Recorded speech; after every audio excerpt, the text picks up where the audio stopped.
صدای مهدی احمدوند.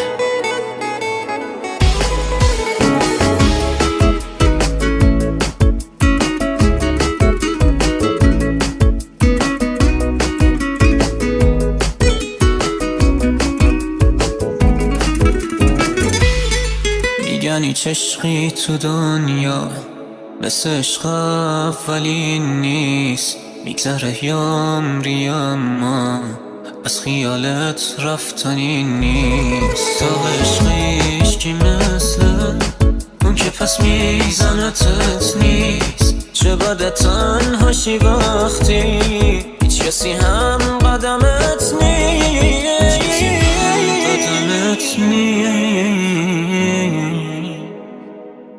میگن هیچ عشقی تو دنیا مثل عشق اولین نیست. میگذره عمری اما از خیالت رفتنی نیست. داغ عشقیش کی مثل اون که پس میزنتت نیست. چه بده تنهاشی وقتی هیچ کسی هم قدمت نیست.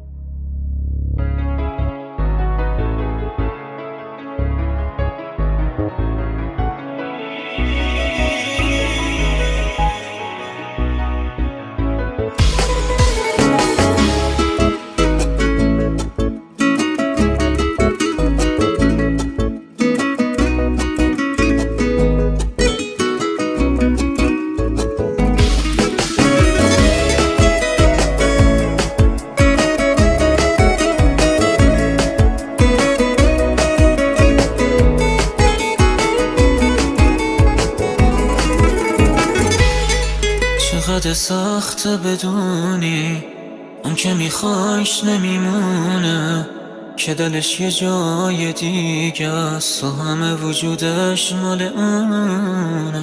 چه بده برای اون که جونیدی قریبه باشی، بگی میخوام با تو باشم، بگی میخوام که نباشی.